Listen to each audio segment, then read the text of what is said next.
MDJS, faire gagner le sport. متتبعي موقع لو ماتان سبور، مرحبا بكم في حلقة جديدة من برنامجكم الإخباري اليومي غداك سبور. والبداية مع أهم العناوين. زيارة خاصة من الوينرز للاعبي الوداد.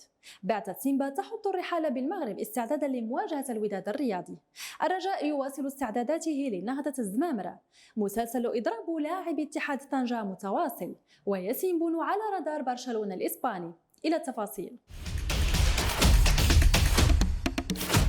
زار الفصيل المساند لفريق الوداد الرياضي الوينرز لاعبي الوداد أمس بملعب بنجلون لمساندة اللاعبين قبل مباراة المولودية الوجدية بالبطولة الوطنية وسيمبا التنزاني السبت المقبل برسم الجولة الثالثة من دوري أبطال إفريقيا. ونشر الوينرز على إثرها بلاغ قال فيه: استمعنا لمبررات قائد الفريق يحيى جبران والمدرب عادل رمزي، واللذان تعهدا ببذل جهود مضاعفة للخروج من هذا النفق المظلم والقتال لتحقيق الانتصارات. وختاما تم قراءة الفاتحة ترحما على الأخ عبد الإله شنافة اللي لطالما كان كيلقي كلماته على مسامع اللاعبين في السنوات الماضية، إضافة للترحم على اللاعب أسامة فالوح.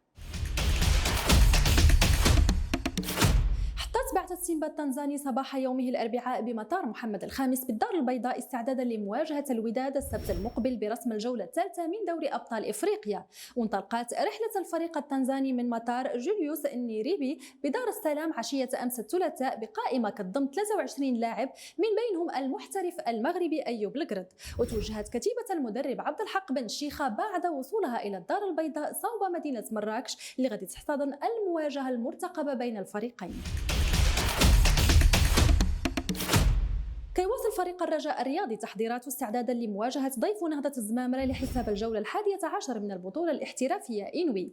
وخاض الفريق الأخضر عشية اليوم الأربعاء حصة تدريبية تحت قيادة المدرب الألماني جوزيف زيمباور، علما أنه غاب عن ودية فريقه أمام يوسفية برشيد. ويستضيف الرجاء الرياضي ضيف نهضة الزمامرة بالملعب البلدي بمدينة برشيد السبت المقبل في تمام الساعة 3 بعد الزوال.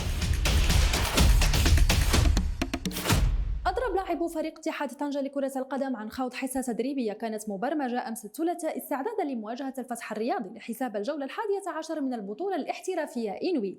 وحسب مصادر مطلعة فإن لاعبي الفريق الطنجاوي امتنعوا مرة أخرى عن إجراء الحصة التدريبية لعدم توصلهم بعد بمستحقاتهم العالقة. وكان لاعبو فارس البغاز قد ضغطوا لصرف مستحقاتهم واضطروا للامتناع عن التدريب في عدة مناسبات مختلفة في ظل عدم تفاعل إدارة النادي مع مطالبه.